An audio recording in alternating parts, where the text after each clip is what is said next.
अब हम स्टार्ट करने जा रहे हैं हमारा स्पेक्ट्रल थ्योरी इन infinite dimensional non space. Last class में हमने देखा था स्पेक्ट्रल थ्योरी इन फाइनाइट डायमेंशनल केस। अगर आप कहो तो मैं एक बार एक छोटा सा इसका रिवीजन दे देता हूँ कि हमने इसमें क्या पढ़ा था।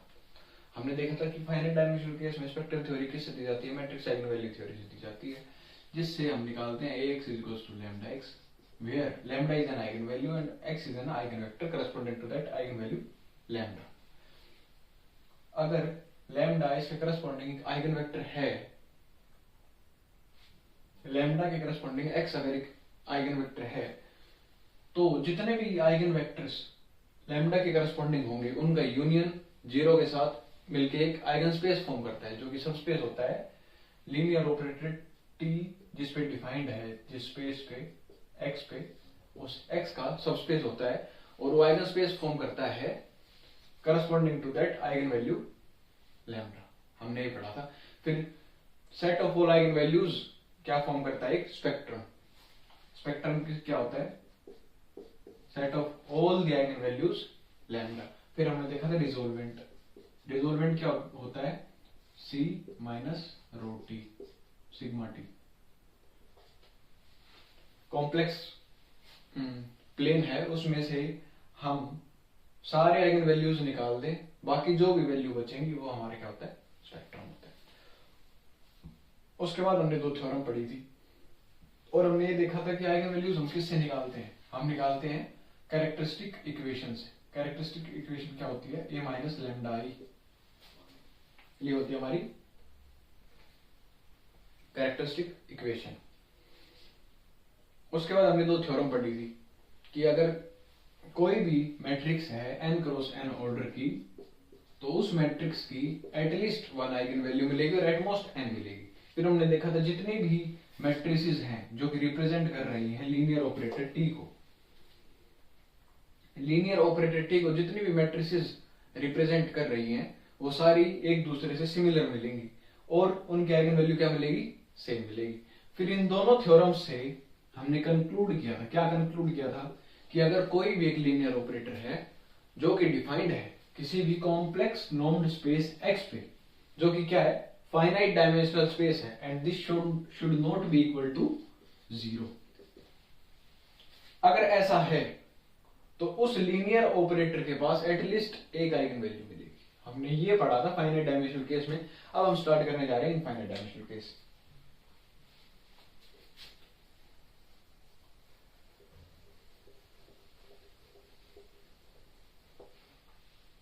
इनफाइनाइट डायमेंशनल केस में चीजें थोड़ी कॉम्प्लिकेट हो जाती है। क्यों हो जाती हैं, क्योंकि उसमें जो हमारे पास स्पेक्ट्रम था वो खाली स्पेक्ट्रम था, लेकिन इनफाइनाइट डायमेंशनल केस में स्पेक्ट्रम 3 पार्ट्स में डिवाइड हो जाता है। एक बोलते हैं हम पॉइंट स्पेक्ट्रम, फिर बोलते हैं हम कॉन्टिन्यूअस स्पेक्ट्रम, और उसके बाद आता है हमारा रेजिड्यू स्पेक्ट्रम। अब ये कैसे डिवाइड होता है, स्पेक्ट्रम क्या होता है, रिजोल्वेंट क्या होता है, इनफाइनाइट डायमेंशनल केस में डेफिनेशंस चेंज हो जाती है, स्पेक्ट्रम की भी और रिजोल्वेंट ऑपरेटर की भी। तो हम वो पहले डिस्कस कर लेते हैं कि कैसे क्या होता है। और अभी आप एक चीज नोटिस करोगे, जो हम ऑपरेटर पढ़ रहे हैं वो केवल लीनियर है, अभी बाउंडेड ऑपरेटर्स की बात नहीं हो रही, अभी हम केवल लीनियर ऑपरेटर की बात कर रहे हैं। तो हमारे पास कोई भी एक कॉम्प्लेक्स स्पेस है, कॉम्प्लेक्स नॉर्म्ड स्पेस है, जो कि इनफाइनाइट डायमेंशनल स्पेस है। हमारे पास कोई भी एक लीनियर ऑपरेटर t है जो कि डिफाइंड है dt से x पे। अब dt क्या है, dt is domain of t,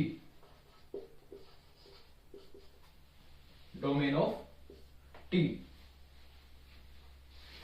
अब सच दैट कि हमारे पास एक t लैम्डा है जो कि कैसे डिफाइंड है, t lambda is equal to t minus lambda i, where lambda is a complex number and I is an identity operator।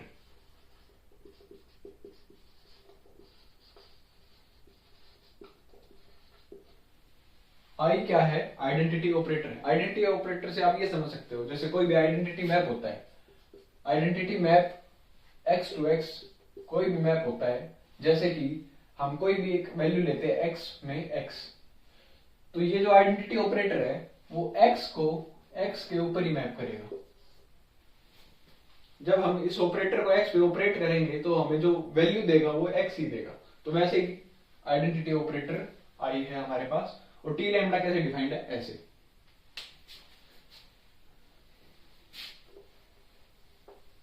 अब हमने पढ़ा था फाइनाइट डायमेंशनल केस में, हमने क्या पढ़ा था, T X is equals to lambda X. अब अगर हम देखना चाहें यहां से, तो अगर हम इसको जीरो के इक्वल पुट करेंगे, T lambda is equals to zero, T minus lambda I X is equals to zero, which implies T X is equals to lambda x.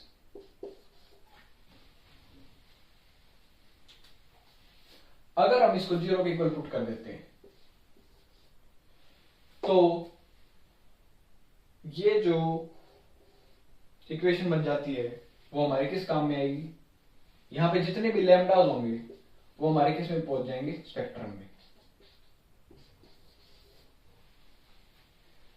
और अगर ऐसा हो गया तो जो हमारा लैम्डा है वो स्पेक्ट्रम में बिलोंग करेगा, अगर जीरो के इक्वल हमने पुट कर दिया तो हम इससे क्या समझ सकते हैं, हमें अगर रिजोल्वेंट ऑपरेटर में चाहिए तो हम इसे जीरो के इक्वल पुट नहीं कर सकते।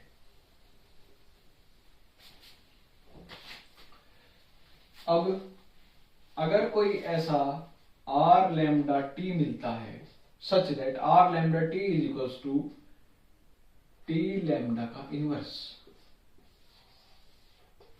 where r lambda t is equals to resolvent of t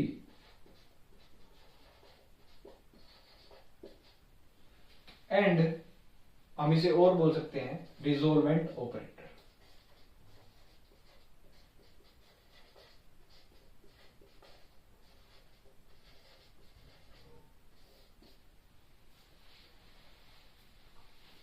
अब जितने भी लैम्डास हैं, जितने भी लैम्डा है जिनके लिए आर लैम्डा टी एग्जिस्ट कर रहा है,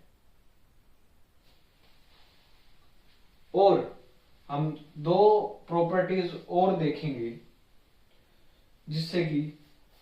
जिसके लिए ऐसे लैम्डास जिनके लिए आर लैम्डा बाउंडेड हो और आर लैम्डा डिफाइंड हो, defined on dense subset of X।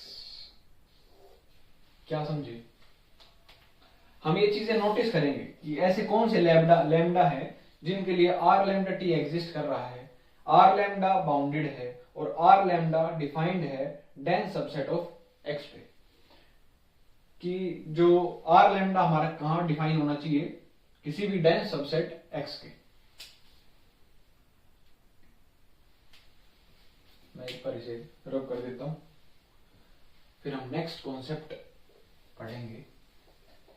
इन चीजों को मैं रब नहीं कर रहा हूं, ऊपर वाले को रब कर रहा हूं।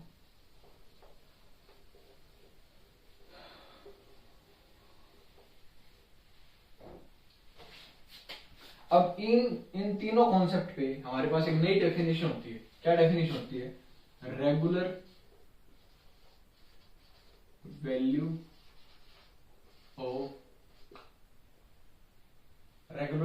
लैम्डास of T.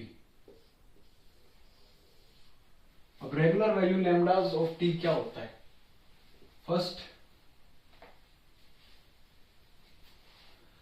R lambda t exist, second R lambda is bounded, third R lambda is defined on a dense set।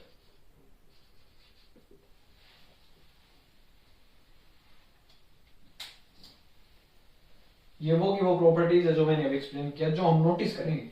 अगर ये तीनों प्रॉपर्टीज सेटिस्फाई कर रहा है लैम्डा के लिए आर लैम्डा, जो रिजोल्वेंट ऑपरेटर अगर ये तीनों प्रॉपर्टीज सेटिस्फाई कर रहा है तो हम कह सकते हैं कि जो रिजोल्वेंट है वो कंटेन करेगा, क्या करेगा, set of all regular values of T. Spectrum में क्या कंटेन करेगा, जितने भी रेगुलर वैल्यूज हैं टी के, regular values lambda, regular values lambda of T, जितने भी रेगुलर वैल्यू हैं लैम्डा, जिस भी लैम्डा के लिए ये तीनों चीजें सेटिस्फाई कर रहा है आर लैम्डा, तो हम क्या कह सकते हैं, हम कह सकते हैं कि वो लैम्डा किस में बिलोंग कर रहा है, रिजोल्वेंट सेट में। इसको क्या बोलेंगे हम, रिजोल्वेंट सेट।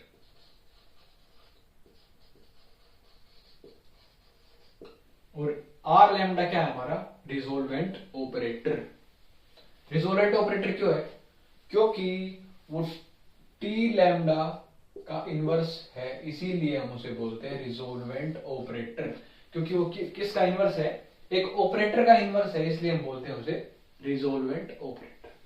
और इसे रिजोल्वेंट सेट क्यों बोलते हैं, क्योंकि इसमें सारी वैल्यूज किसकी आ रही है, लैम्डा की आ रही है, जो कि आर लैम्डा सेटिस्फाई कर रहा है तीनों प्रॉपर्टीज, इसलिए हम इसे बोल रहे हैं रिजोल्वेंट सेट। अब आता है हमारे पास स्पेक्ट्रम। स्पेक्ट्रम क्या होगा, जैसे हमने फाइनाइट डायमेंशनल केस में देखा था कि set of all eigen values, spectrum होता है हमारा set of all eigen values, और रिजोल्वेंट सेट क्या होता है, सी माइनस स्पेक्ट्रम। ये होता है फाइनाइट डायमेंशनल केस में।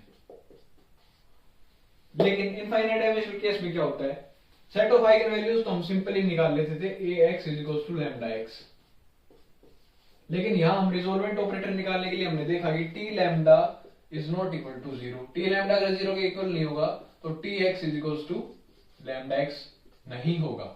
अगर ये नहीं होगा तो किस में बिलोंग करेगा, रिजोल्वेंट सेट के अंदर क्या बिलोंग करेगा, लैम्डा। वो चीज मैंने वहां लिखी थी वो इतनी इजीली एक्सप्लेन नहीं कर पा रहा था क्योंकि मैंने कॉन्सेप्ट आपको नहीं बताया था, लेकिन मैंने आपको एक हिंट दे दिया था स्टार्टिंग में ही कि हम क्या करने वाले और क्या नहीं करने वाले। बेसिक कॉन्सेप्ट का मैंने आइडिया दे दिया था पीछे वाले कॉन्सेप्ट से कनेक्ट करके कि हमने जीरो इक्वल क्यों पुट नहीं कर रहे। अगर जीरो इक्वल पुट कर देंगे तो बेसिकली किस में बिलोंग कर जाएगा, स्पेक्ट्रम में। तो इसे हम क्या लिख सकते हैं, सी माइनस रिजोल्वेंट सेट। इसमें जितने भी आएंगे वो सारी रेगुलर वैल्यूज आएंगे। अगर रेगुलर वैल्यूज नहीं है तो वो किस में बिलोंग करेगा, स्पेक्ट्रम में। अब स्पेक्ट्रम भी यहाँ 3 पॉइंट्स में डिवाइडेड है, 3 पॉइंट्स में डिवाइडेड है, वो मैंने आपको पहले बताया था। Point spectrum, continuous spectrum, residual spectrum. Point spectrum,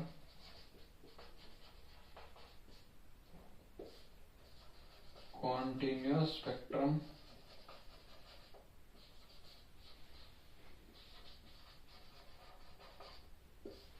ये हमारा रेजिडुअल स्पेक्ट्रम।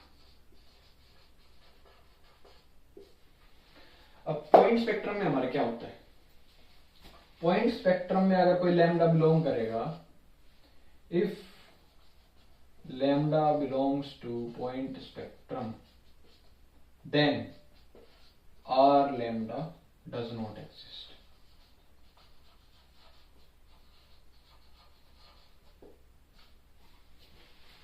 अगर लैम्डा पॉइंट स्पेक्ट्रम में बिलोंग कर रहा है तो पहली प्रॉपर्टी सेटिस्फाई नहीं करेगा।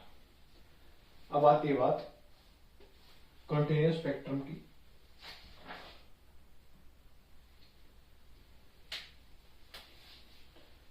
कॉन्टिन्यूअस स्पेक्ट्रम में आर लैम्डा एग्जिस्ट करेगा और डिफाइंड भी होगा डेंस सबसेट पे।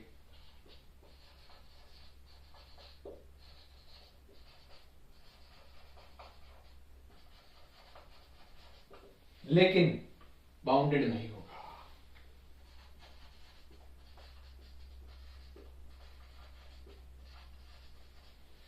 अब आती है बात हमारी रेजिडुअल स्पेक्ट्रम की। रेजिडुअल स्पेक्ट्रम में आर लैम्डा एग्जिस्ट करेगा,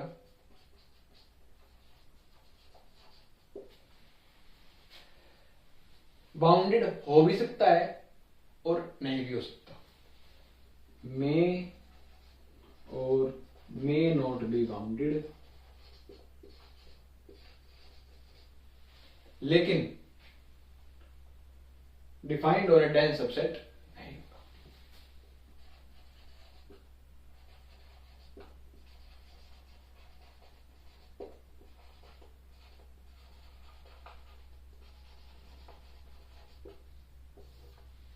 सबसेट और सेट।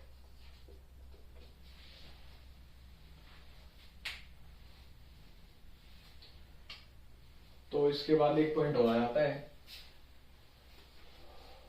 कि आर लैम्डा अगर एग्जिस्ट करेगा तो वो लीनियर होगा। If R lambda exist then it is linear. अब एक पॉइंट और आ जाता है हमारे पास, जो कि क्या है,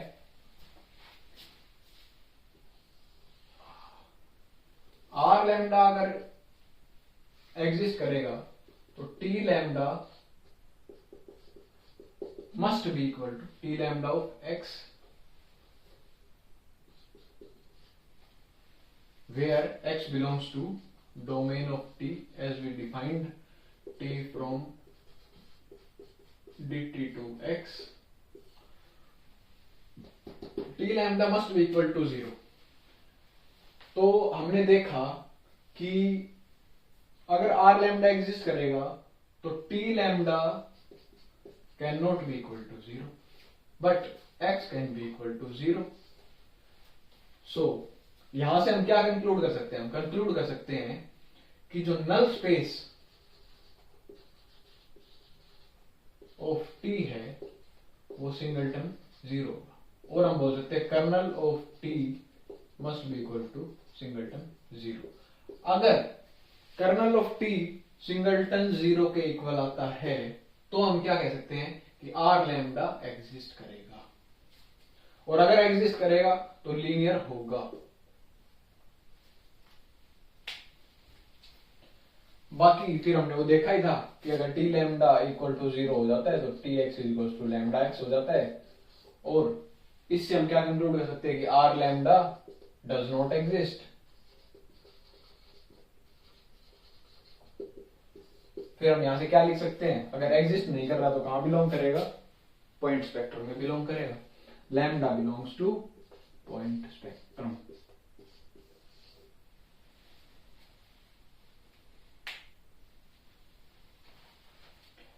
हमने पहले देखा था फाइनाइट डायमेंशनल केस में, हमने क्या देखा था? If lambda belongs to sigma T which implies lambda is eigenvalue,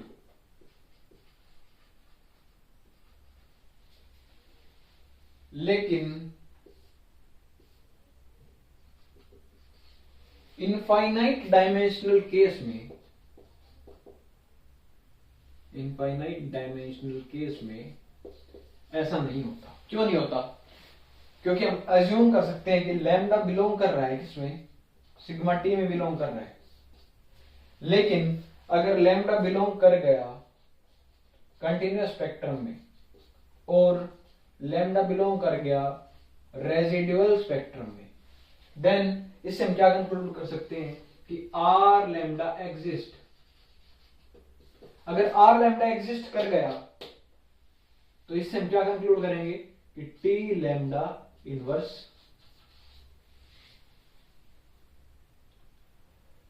exist. T lambda inverse अगर एग्जिस्ट कर गया तो T lambda must not be equal to 0। If T lambda is not equal to 0 then T X is not equal to lambda X. हमने क्या देखा? अगर infinite dimensional case में हम एज्यूम करके चलते हैं कि लैम्डा किस में बिलोंग कर रहा है, स्पेक्ट्रम में बिलोंग कर रहा है। अगर स्पेक्ट्रम में बिलोंग भी कर रहा है तो भी उसके पास तीन पॉसिबिलिटी है। अगर वो पॉइंट स्पेक्ट्रम में बिलोंग कर रहा है तो हम कह सकते हैं कि वो आइगन वैल्यू है। लेकिन अगर वो पॉइंट स्पेक्ट्रम में बिलोंग करने की बजाय कंटिन्यूस स्पेक्ट्रम या रेसिडुअल स्पेक्ट्रम में बिलोंग कर रहा है तो हम उससे क्या कंक्लूड कर सकते हैं कि आर लैम्डा एग्जिस्ट कर रहा है, क्योंकि इन दोनों केसेस में हमने देखा है कि आर लैम्डा एग्जिस्ट कर रहा है। अगर आर लैम्डा एग्जिस्ट कर रहा है तो टी लैम्डा का इनवर्स एग्जिस्ट कर रहा है। टी लैम्डा इनवर्स अगर एग्जिस्ट कर रहा है तो T lambda can not be equal to 0। अगर T lambda can not be equal to 0 तो हम कह सकते हैं कि T X is not equal to lambda X. अगर ऐसी कंडीशन आ गई तो हम कह सकते हैं lambda is not an eigen value. इसके लिए एक एग्जांपल भी हम देखते हैं। पहले मैं इसे इरेज कर देता हूं।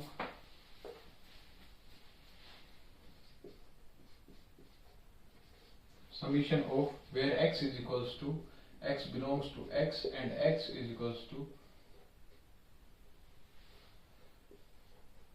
xi I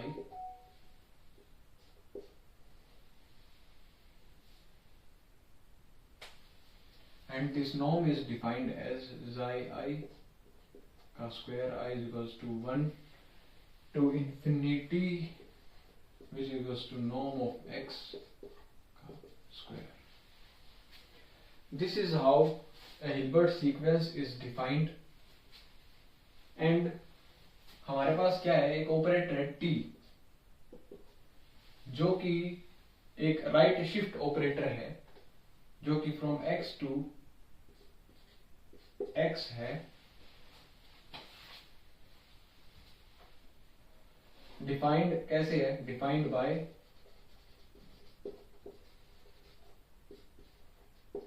xi1 xi2 and so on to 0 xi1 xi2 and so on. This is how it is defined.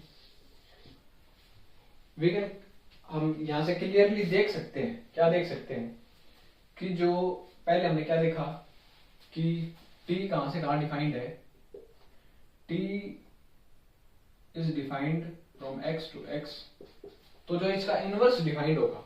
अब हम अगर इसका इनवर्स निकालेंगे तो जो वैल्यू है यहां से यहां जा रही है और इनवर्स निकालेंगे तो वैल्यू यहां से यहां आएगी। पहले तो हम देख सकते हैं t क्या है हमारा, एक right shift operator.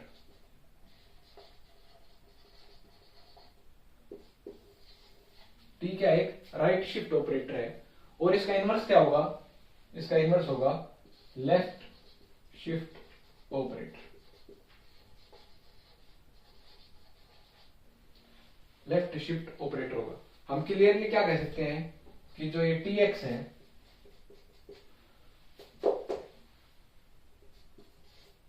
this is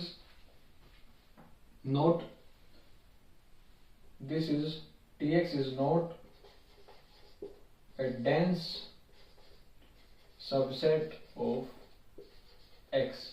तो जो हमने तीन कंडीशन देखी थी, तीन कंडीशन क्या क्या देखी थी कि आर लैम्डा एग्जिस्ट करना चाहिए, आर लैम्डा बाउंडेड होना चाहिए, आर लैम्डा डिफाइंड और डेंस सबसेट होना चाहिए। तो जो हमारा R3 थर्ड कंडीशन वो सेटिस्फाई नहीं हो रही, तो हम क्या कह देंगे कि जो हमारा लैम्डा है वो किस में बिलोंग करेगा, स्पेक्ट्रम के अंदर बिलोंग करेगा। बट इसका इनवर्स तो एग्जिस्ट कर रहा है क्योंकि वी कैन क्लियरली सी कि इसका इनवर्स क्या है, लेफ्ट शिफ्ट ऑपरेटर है। तो but R lambda exist, R lambda exist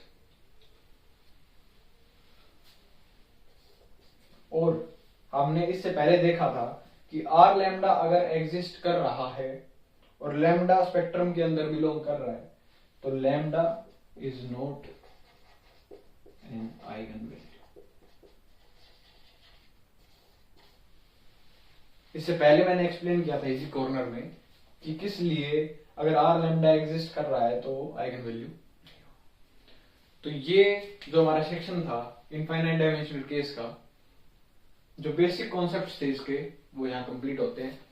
अभी हम कुछ इंपॉर्टेंट थ्योरम्स स्टार्ट करने वाले हैं। ये केवल एक बेस सेटिंग्स थी कि आपको एक ब्रीफ आइडिया हो जाए कि हमने कहाँ से कहाँ क्या कनेक्ट किया, और कुछ डेफिनेशंस थे important, spectrum, point spectrum, continuous spectrum, residual spectrum. यहाँ से क्वेश्चन बहुत मुश्किल से कोई बनेगा, अगर बनेगा तो भी कोई मुश्किल से 1, 2 या 3 नंबर का क्वेश्चन बन सकता है, अगर बनेगा तो भी, वरना बहुत कम चांसेस है कि यहाँ से कोई क्वेश्चन आएगा। लेकिन ये एक बेस सेटिंग्स है जिससे आपका माइंड खुल जाएगा कि हम क्या पढ़ने वाले हैं, क्या नहीं पढ़ने वाले। तो अब हम आगे कंटिन्यू करते हैं हमारा next portion.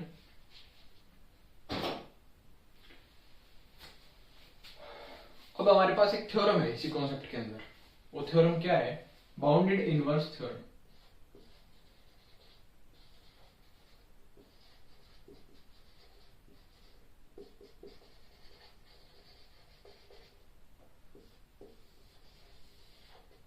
Bounded inverse theorem में क्या है, क्या कहता है? अगर हमारे पास t कोई भी ऑपरेटर है x टू x जो कि क्या है, बाउंडेड है एंड लीनियर है, और x क्या है हमारा, कंप्लीट है। x कंप्लीट है, t कोई भी बाउंडेड लीनियर ऑपरेटर है। और क्या कहता है? अगर किसी भी लैम्डा के लिए, for some lambda r lambda exist and defined on a dense set,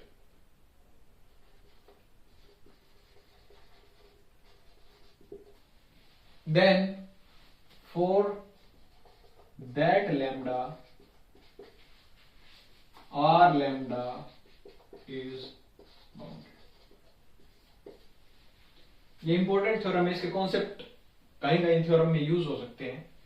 तो इस थ्योरम में क्या क्या कहा गया है कि t हमारे पास क्या है, कोई भी बाउंडेड लीनियर ऑपरेटर है जो कि कहां किस पे डिफाइंड है, किसी भी एक कंप्लीट नॉर्म्ड स्पेस पे डिफाइंड है। अगर वो कंप्लीट नॉर्म्ड स्पेस पे डिफाइंड है और किसी एक लैम्डा के लिए r लैम्डा एग्जिस्ट कर रहा है, किसी भी लैम्डा के लिए अगर r लैम्डा एग्जिस्ट कर रहा है और डिफाइंड है किस पे, एक डेंस सेट पे डिफाइंड है, तो हमारा r लैम्डा क्या होगा, उस लैम्डा के लिए r लैम्डा क्या होगा, बाउंडेड होगा। अब हम स्टार्ट करने जा रहे हैं स्पेक्ट्रल थ्योरी।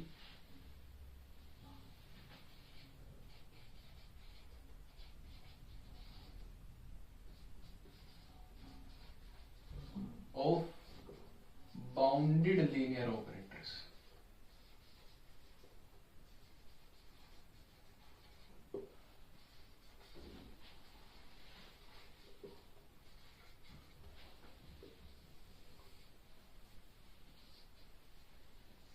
ये अभी हमारी यूनिट फर्स्ट चल रही है। यूनिट फर्स्ट में अभी तक हमने क्या क्या क्या पढ़ा है? स्पेक्ट्रल थ्योरी हमने पढ़ी है फाइनाइट डायमेंशनल केस में, और स्पेक्ट्रल थ्योरी हमने पढ़ी है इनफाइनाइट डायमेंशनल केस में। अब हम पढ़ने जा रहे हैं spectral theory of bounded operators. एक बार मैं चेक कर लूं रिकॉर्डिंग चल रही नहीं चल रही।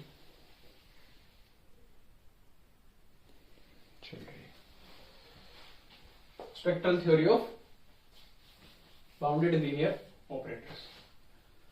इसमें जो हमारी spectral theory of bounded operators है, इसमें हमारी जो फर्स्ट थ्योरम है,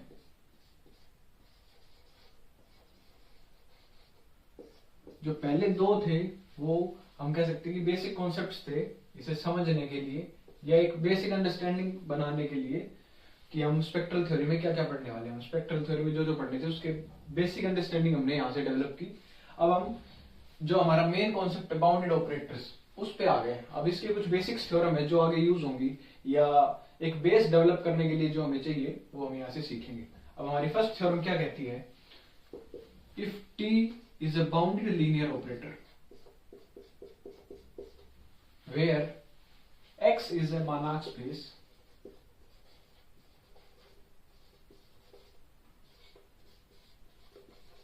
x क्या है हमारा?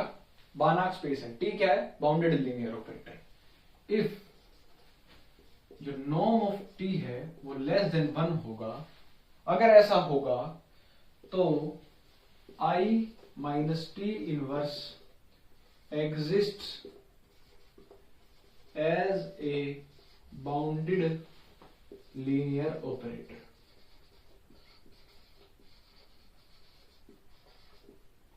तो क्या होगा, I माइनस टी इनवर्स कैसे एग्जिस्ट करेगा, as a bounded linear operator exist करेगा। और कैसे डिफाइंड होगा ये, defined as I minus T inverse is equals to summation T I is equals to 0 to infinity which is equals to I plus T square plus dot dot dot.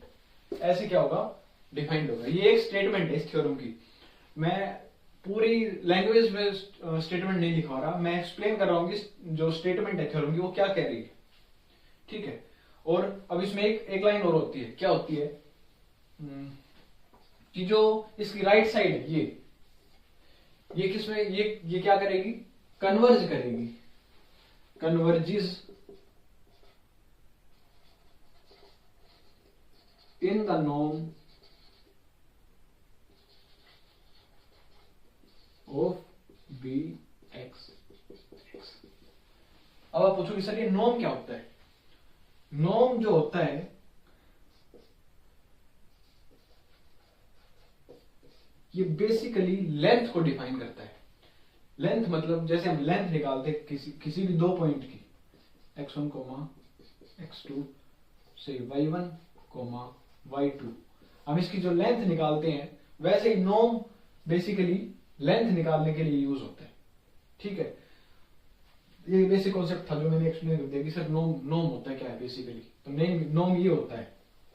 Norm के बारे में हम पढ़ते हैं functional analysis में। अब इसका जो प्रूफ हम स्टार्ट करेंगे, तो प्रूफ स्टार्ट करने से पहले हमें क्या देखना होता है, कोई भी थ्योरम हो या कोई भी क्वेश्चन हो मैथमेटिक्स का, तो उसे सोल्व करने से पहले दो चीजें देखना बहुत जरूरी है। क्या जरूरी है कि हमारे पास गिवन क्या है और हमें निकालना क्या है, हमें प्रूव क्या करना है। तो हमारे पास गिवन क्या है, टी एक बाउंडेड लीनियर ऑपरेटर है, एक्स एक बानार्क स्पेस है, गिवन है। और I माइनस टी इनवर्स कब एग्जिस्ट करेगा, जब नॉर्म ऑफ टी क्या होगा, लेस देन 1 होगा। और ये कैसे होगा, समीशन ऑफ टी आई। अब जैसे हमें दिखा कि हमें summation of T I type में रिजल्ट चाहिए और ये क्या कर रहा है, कन्वर्ज कर रही है।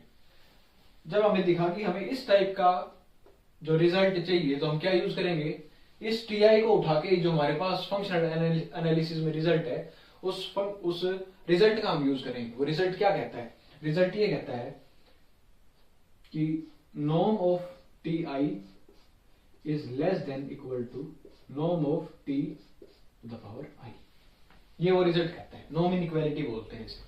नॉर्म इनइक्वालिटी क्या कहती है, norm of T I is less than equal to norm of T to the power I, ये कहती है।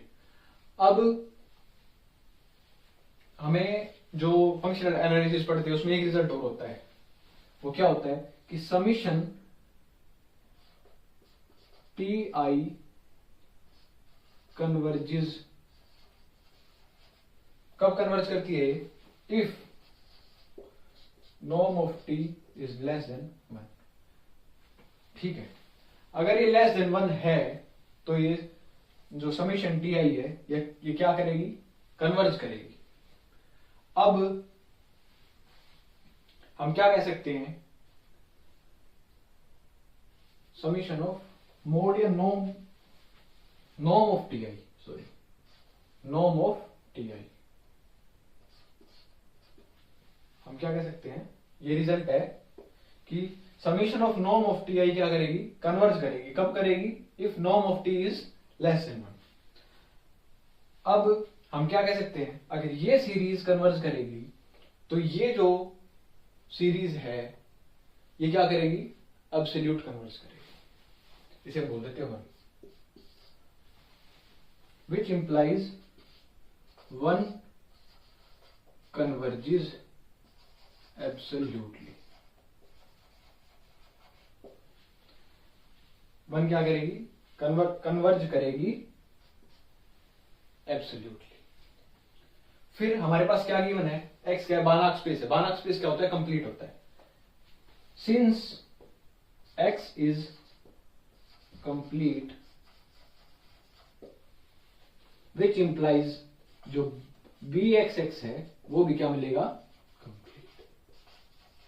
क्या मिलेगा, कंप्लीट। अगर ये कंप्लीट है तो ये क्या कहता है, अगर जो हमारा स्पेस है वो कंप्लीट होता है तो उसमें क्या होता है, अब्सोल्यूट कन्वर्जेंस क्या होती है, कन्वर्जेंस होती है। तो उससे क्या निकलता है, अब्सोल्यूट कन्वर्जेंस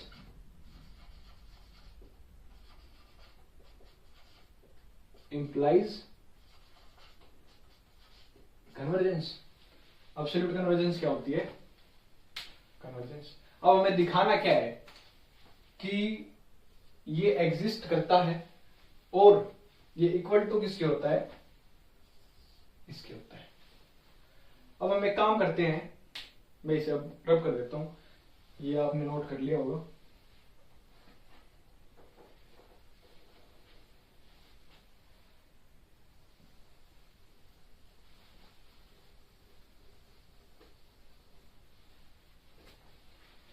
ये अब क्या कहता है, एब्सोल्यूट कन्वर्जेंस। हमें क्या दिखाना था कि आई माइनस टी इनवर्स एग्जिस्ट करता है और उसका सम उसके इक्वल होता है। अब हम उस सम को डिनोट कर देते हैं, denote the sum I minus T by S to show. अब हमें दिखाना क्या है कि s equal to I minus T inverse. क्या दिखाना है, i equal to s equal to I minus T inverse. अब हम क्या कर लेते हैं, कंसीडर कर लेते हैं। क्या कंसीडर करेंगे,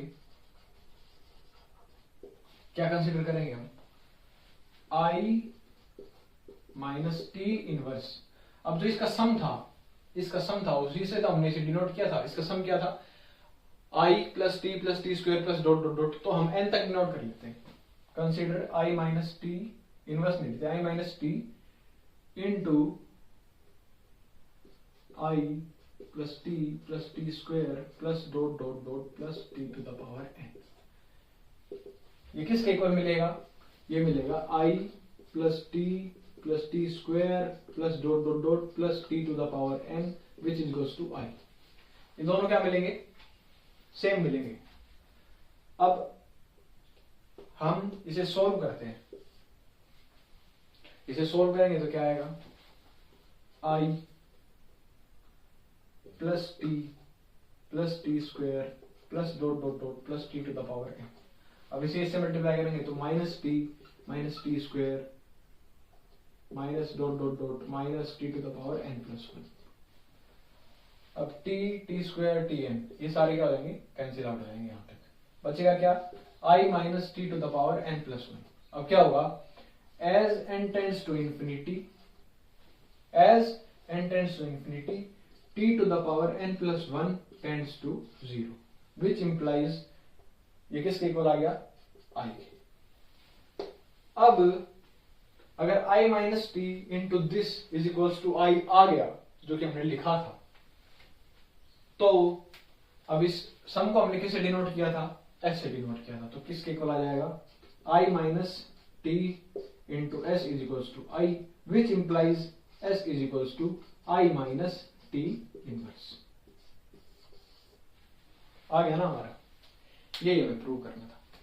तो ये हमारी फर्स्ट थ्योरम क्या हो जाती है, खत्म हो जाती है। तो ये फर्स्ट थ्योरम की स्टेटमेंट क्या कह रही थी, अगर t हमारा कोई भी बाउंडेड लीनियर ऑपरेटर है, t अगर हमारा कोई भी बाउंडेड लीनियर ऑपरेटर है और x हमारा क्या है, कॉम्प्लेक्स बानाक स्पेस है, x क्या है, कॉम्प्लेक्स बानाक स्पेस। और अगर इसका नॉर्म जो है वो लेस देन 1 होता है, इसका नॉर्म अगर लेस देन 1 होता है, तो i माइनस टी इनवर्स क्या करेगा, एग्जिस्ट करेगा। कैसे एग्जिस्ट करेगा, as a bounded linear operator. और उसे हम डिनोट कैसे करेंगे, i minus T inverse is equals to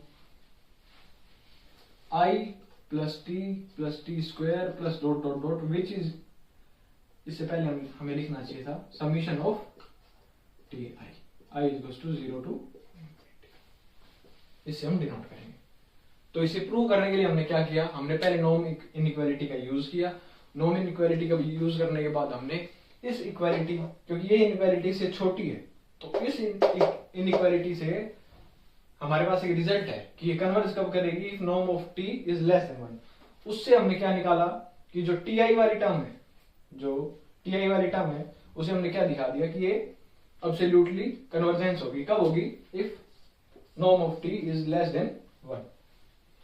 फिर हमने क्या देखा कि x हमारा बानाक स्पेस है, तो बानाक स्पेस क्या होता है, कंप्लीट होता है। सिंस x क्या है हमारा, कंप्लीट है, तो bxx भी क्या मिलेगा, कंप्लीट मिलेगा। अगर कंप्लीट है तो एब्सोल्यूट कन्वर्जेंस क्या इंप्लाई करेगी, कन्वर्जेंस इंप्लाई करेगी।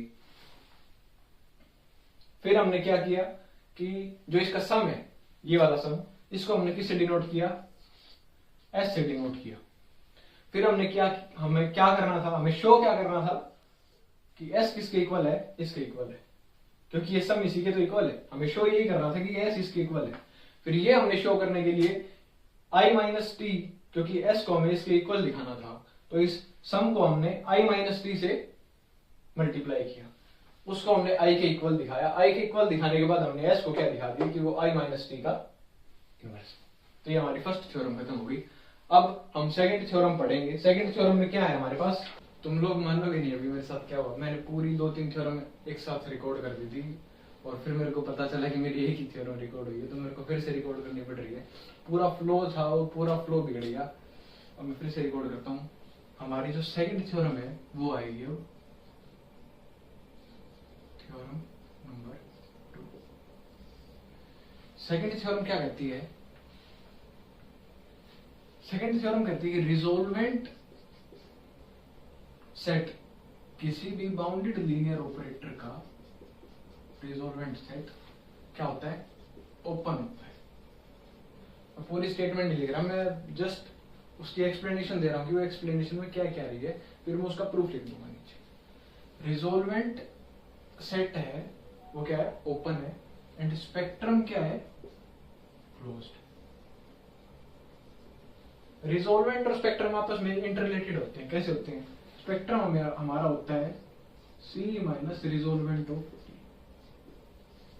अगर मैं इसको ओपन प्रूव कर दूंगा तो ऑटोमेटिकली क्या हो जाएगा, क्लोज प्रूव हो जाएगा। इसको ओपन प्रूव करने के लिए हमें क्या चाहिए, हमें एक नेबरहुड दिखाना पड़ेगा, एक लैम्डा का ऐसा नेबरहुड दिखाना पड़ेगा, क्योंकि नेबरहुड क्या होता है, ओपन सेट होता है। कोई भी एक पॉइंट के अराउंड कोई भी नेबरहुड क्रिएट होता है तो क्या होता है, ओपन होता है। तो हम इसमें कोई पॉइंट लेके उसके अराउंड अगर कोई एक नेबरहुड दिखा देंगे तो हम क्या दिखा देंगे कि रिजोल्वेंट ओपन है, तो ये ऑटोमेटिकली क्या हो जाएगा, क्लोज हो जाएगा। तो अब हम इस हमारे प्रूफ को स्टार्ट करते हैं।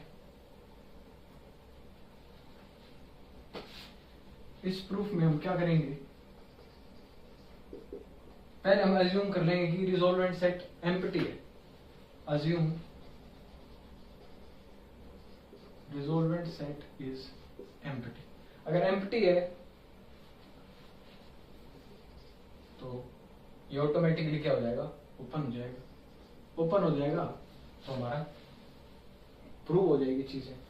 अब हम सपोज करके चलते हैं कि resolvent set is not open, empty नहीं है, ओपन नहीं, सॉरी एम्प्टी नहीं है। अगर एम्प्टी नहीं है तो इसमें कोई ना कोई एक लैम्डा नोट बिलोंग करेगा रिजोल्वेंट सेट में, जो कि हम कोई भी एक इस पूरे सेट में से कोई भी एक आर्बिट्रेरी एलिमेंट, कोई भी एक एलिमेंट उठा रहे हैं, लेकिन वो कैसा एलिमेंट उठा रहे हैं, वो एक फिक्स एलिमेंट है। जैसे पूरा सेट है तो इसमें एक फिक्स एलिमेंट है,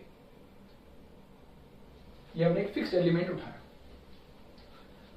belongs to the zone set is arbitrary and fixed but fixed।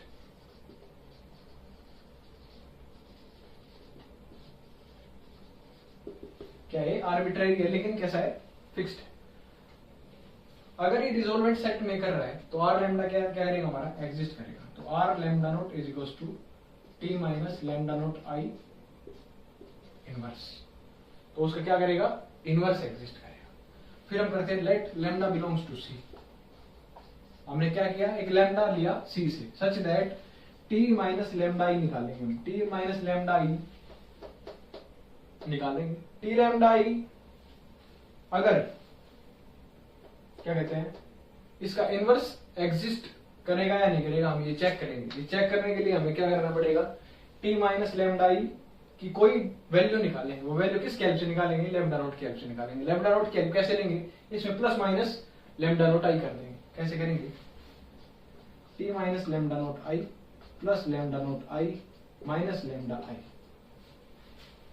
अब ये सीधा यू लिख लेंगे, यहां से माइनस कॉमन ले लेंगे, टी माइनस लेमडा नोट आई माइनस लेमडा नोट आई। अब इस पूरे में से हम इसको कॉमन ले लेंगे। इसको कॉमन क्यों लेंगे, क्योंकि इसका इनवर्स हमारे पास क्या कर रहा है, एग्जिस्ट कर रहा है। इसका इनवर्स एग्जिस्ट कर रहा है, तो हम उसकी हेल्प से जो हमने लास्ट थ्योरम पढ़ी थी जिसमें हमने आई माइनस टी इनवर्स निकाला था, ये कब निकाला था, the more tea less than 1 था। और टी हमारे पास क्या था, एक बाउंडेड लीनियर ऑपरेटर था। टी हमारे पास बाउंडेड लीनियर ऑपरेटर था और इसकी वैल्यू हमने निकाल ली थी। इसकी वैल्यू कब निकलती है और ये कब एग्जिस्ट करता है, जब हमारा norm of T less than 1 होता है। अब यहां से हम इसे कॉमन ले लेंगे, T minus lambda note I, common क्या लिया, यहां बच गया I minus lambda note into T minus lambda note I का इनवर्स। इसका इनवर्स की वैल्यू हमें पता है क्या है, R lambda nought. T minus lambda note आई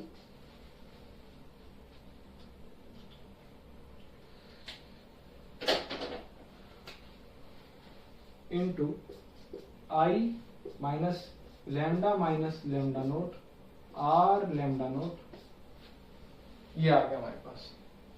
अब इसको हम क्या नाम दे देते हैं, इसको हम पुट कर देते हैं v के equal, which is goes to T minus lambda note I into we.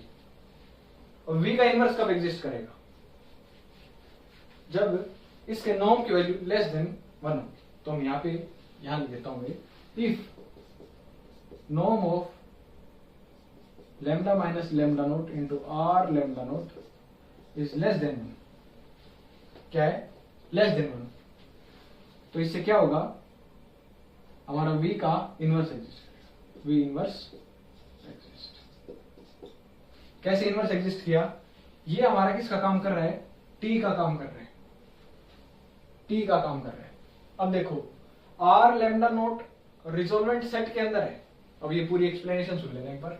अगर कोई लैम्डा रिजोल्वेंट सेट के अंदर है तो इसका क्या मतलब है, लैम्डा क्या है, एक रेगुलर वैल्यू है। इससे पहले वाले सेक्शन में हमने पढ़ा था, ये रेगुलर वैल्यू वगैरह जो भी है रेगुलर वैल्यू है। अगर रेगुलर वैल्यू है तो वो 3 कंडीशन सेटिस्फाई करेगा। क्या क्या करेगा, आर लैम्डा एग्जिस्ट करेगा, सेकंड आर लैम्डा क्या होगा, बाउंडेड होगा, थर्ड आर लैम्डा क्या होगा, defined on A dense set. किस पे डिफाइंड होगा, एक डेंस सेट पे डिफाइंड होगा। तो यहां से हम क्या कह सकते हैं कि आर लैम्डा क्या होगा, बाउंडेड होगा।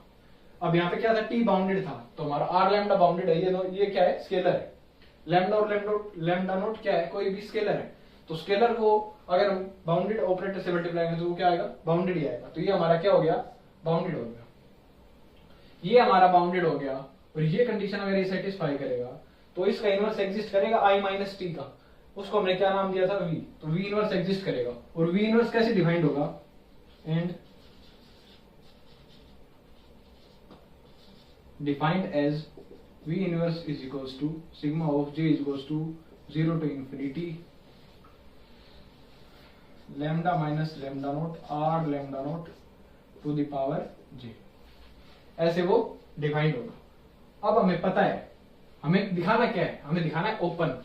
तो हमें लैम्डा नोट के अराउंड एक ऐसा नेबरहुड क्रिएट करा देंगे, किसकी हेल्प से, इसकी हेल्प से। अब देखो कैसे, but norm of lambda minus lambda naught into r lambda naught is less than 1, which implies mod of, क्योंकि ये स्केलर है, less than 1 upon norm of। अगर ये कंडीशन सेटिस्फाई करेगा, ये कंडीशन अगर सेटिस्फाई होगी, ये वाली कंडीशन कैसे सेटिस्फाई होगी, जब ये वाली कंडीशन सेटिस्फाई होगी। अगर ये वाली कंडीशन सेटिस्फाई होगी तो क्या होगा, then V inverse exist, which implies V inverse exist करेगा। इसका इनवर्स एग्जिस्ट करता है, इसका इनवर्स एग्जिस्ट कर जाएगा, तो किसका इनवर्स एग्जिस्ट कर जाएगा? टी लैम्डा का inverse, which implies T lambda inverse exist, which is equals to T lambda inverse, which implies T lambda inverse is equals to T lambda not V inverse, which is equals to V inverse T lambda not inverse, या R lambda not भी लिख सकते हैं। तो इसका inverse क्या कर जाएगा? एग्जिस्ट कर जाएगा। और अगर इसका इनवर्स एग्जिस्ट कर गया तो हम क्या कर सकते हैं? ये क्या फॉर्म करता है? तो हम कह सकते हैं कि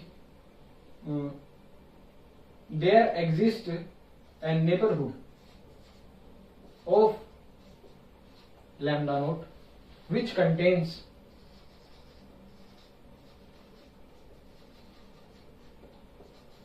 regular value lambda of t, जो कि क्या कर रहा है? Regular value lambda of T contain कर रहा है। अगर ये regular value lambda of T contain करेगा तो हम क्या कह सकते हैं? ये क्या है? एक नेबरहुड है। अगर नेबरहुड है तो हमने क्या देख लिया? एक नेबरहुड कंटेन कर रहा है जिसमें रेगुलर वैल्यू ऑफ लैम्डा है। लैम्डा की अगर रेगुलर वैल्यूज है तो रेगुलर वैल्यूज किस में बिलोंग करती है? रिजोल्वेंट सेट में। अगर इसके अंदर बिलोंग करती हैं तो हम क्या कह सकते हैं? Resolvent set is an open set. Since sigma T is equals to C minus resolvent of T, which implies sigma T is closed. तो ये हो गया हमारा इस थ्योरम का प्रूफ।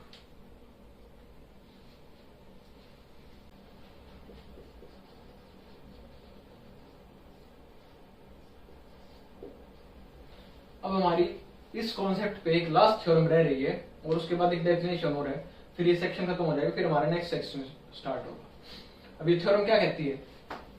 थ्योरम कहती है कि जो स्पेक्ट्रम है बाउंडेड लीनियर ऑपरेटर का वो क्या होगा? कॉम्पैक्ट होगा, और वो सेटिस्फाई करेगा कौन सी condition? Mod lambda is less than equal to norm of T. इस कंडीशन को सेटिस्फाई करेगा। तो क्या कहती है? जो स्पेक्ट्रम है किसका? बाउंडेड लीनियर ऑपरेटर का। बाउंडेड लीनियर ऑपरेटर की स्पेक्ट्रम है वो क्या मिलेगा? कॉम्पैक्ट। और क्या कहती है? And satisfies the condition mod lambda is less than equal to norm of T. इस कंडीशन को क्या करेगा? सेटिस्फाई करेगा। अब हमने एक चीज देखी थी पीछे वाली थ्योरम में, क्या देखा था? कि जो स्पेक्ट्रम है वो कॉम्प्लीमेंट है किसका? रिजोल्वेंट सेट का। रिजोल्वेंट सेट का अगर कॉम्प्लीमेंट है तो अगर हम इसकी कोई कंडीशन सेटिस्फाई करते हैं तो उससे हम इसकी कोई भी कंडीशन निकाल सकते हैं, और कोई भी प्रॉपर्टी अगर इसकी सेटिस्फाई करवाते हैं, कोई भी प्रॉपर्टी इसकी निकालते हैं तो उस प्रॉपर्टी की हेल्प से हम इसकी प्रॉपर्टी निकाल सकते हैं। तो एक दोनों क्या है? एक दूसरे से लिंक्ड है। अब कॉम्पैक्ट दिखाने के लिए हमें स्पेक्ट्रम को क्या दिखाना पड़ेगा? Closed end bounded.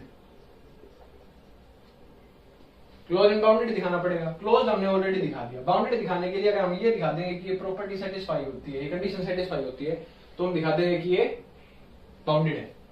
अब इस कंडीशन को सेटिस्फाई करने के लिए लेस देन इक्वल टू, इस कंडीशन को सेटिस्फाई हम करने के लिए अगर हम रिजोल्वेंट सेट में ये कंडीशन सेटिस्फाई करवा दे, क्या कंडीशन? इसकी opposite condition, norm of T is less then mode lambda. अगर इस कंडीशन को हम सेटिस्फाई करा दें कि ये कंडीशन अगर सेटिस्फाई होती है तो वो रिजोल्वेंट सेट के अंदर लैम्डा बिलोंग करता है, तो अगर ये कंडीशन सेटिस्फाई करा देंगे तो हम उसका कॉम्प्लीमेंट दिखा के, इसका कॉम्प्लीमेंट ये है तो वो स्पेक्ट्रम के अंदर बिलोंग करेगी। तो हम स्टार्ट करते हैं इसका प्रूफ कैसे करेंगे। लेट कर लिया हमने lambda is not equal to 0 and k is equal to 1 by lambda. अब बोलोगे सर आपने क्यों लिख दिया? मैं नेक्स्ट स्टेप जैसे लिखूंगा वैसे समझ में आ जाएगी क्यों लिख दिया। अब r लैम्डा क्या होगा? t माइनस लैम्डा i का inverse, which is equal to 1 upon t minus lambda i। अब यहां से अगर -1 बाई लैम्डा अगर मैं कॉमन लूंगा तो क्या आएगा? -1 by lambda i minus kt, यही आएगा, क्योंकि माइनस यहां से कॉमन आएगा तो यहाँ से लैम्डा निकल जाएगा, लेकिन यहाँ पे 1 बाई लैम्डा बचेगा। 1 बाई लैम्डा क्या होता है? टी, और माइनस कॉमन होगा तो आई माइनस के टी। अब इसको हम कैसे लिख सकते हैं? माइनस 1 अपॉन लैम्डा आई माइनस के टी का इनवर्स, वो किसके इक्वल मिलेगा? अब ये वाली कंडीशन फिर से आ गई। क्या आ गई? अगर आई माइनस टी इनवर्स अगर हमें मिलता है तो हम उसे समीशन की फॉर्म में लिख सकते हैं। तो हम समीशन की फॉर्म में लिख देंगे जो हमने फर्स्ट थ्योरम में स्टेटमेंट पढ़ी थी उसके बेसिस पे। Summation j is equals to 0 to infinity kt to the power j which is equals to -1 upon lambda summation j is equals to 0 to infinity 1 upon lambda t to the power j। इसे बोल देते हैं equation 1। अब हम क्या बोल देंगे कि इक्वेशन 1 जो 1 है वो कन्वर्ज करेगी फॉर एवरी लैम्डा, क्योंकि हमने स्टेटमेंट में पढ़ा था कि ये जो कंडीशन होती है कि जो भी ये सीरीज होती है वो कन्वर्ज करती है किसमें? नॉर्म में करती है। तो कन्वर्ज करती है किसके लिए? हर एक लैम्डा के लिए कन्वर्ज करेगी। तो हम इसे क्या लिख सकते हैं? Norm of T upon lambda which is equals to norm of T upon mod of lambda which is less than 1। क्योंकि ये कंडीशन कब ट्रू होती है? तब norm of T less than 1 होता है। अब नॉर्म ऑफ टी में हमारे पास टी की जगह टी बाई लैम्डा है, तो इस कंडीशन को सेटिस्फाई करेगा तो हमारे पास क्या आएगा?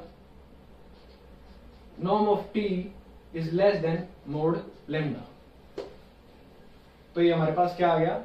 Norm of T is less then lambda. तो हम क्या लिख देंगे? Any lambda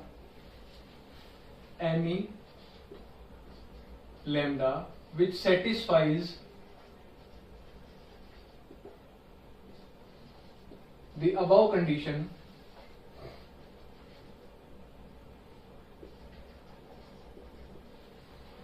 then lambda belongs to resolvent set of T.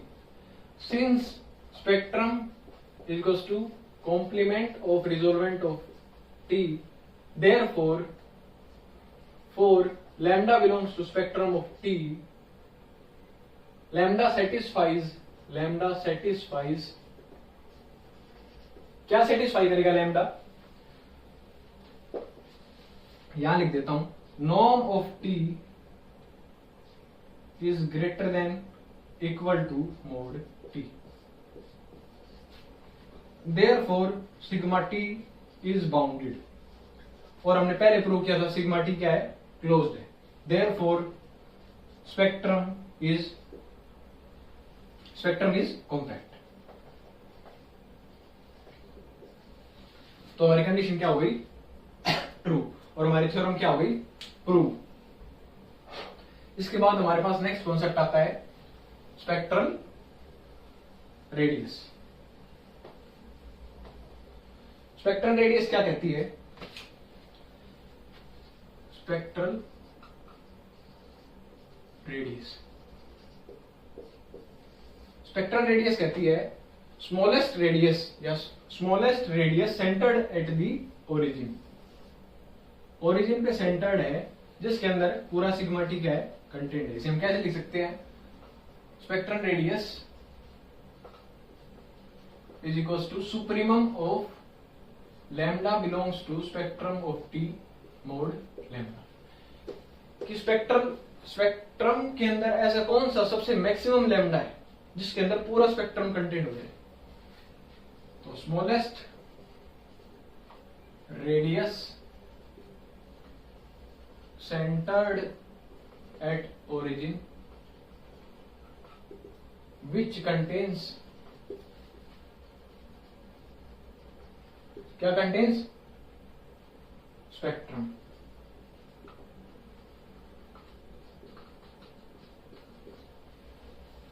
बस यही हमारा सेक्शन खत्म होता है। इससे नेक्स्ट सेक्शन में स्पेक्ट्रल मैपिंग थ्योरम आएगी और एक दो थ्योरम्स और है वो हम प्रूव करेंगे। उसके बाद हमारा कॉम्प्लेक्स एनालिसिस का कुछ पार्ट यूज होगा स्पेक्ट्रल थ्योरी से रिलेटेड और स्पेक्ट्रम को की नॉन एम्प्टीनेस शो करने के लिए और रिजोल्वेंट की एनालिटिसिटी वगैरह प्रूव करने के लिए हम कॉम्प्लेक्स का यूज करेंगे। तो इससे अगले सेक्शन में हम spectral mapping theorem most important theorem है इस सेक्शन की, इस यूनिट की, वो हम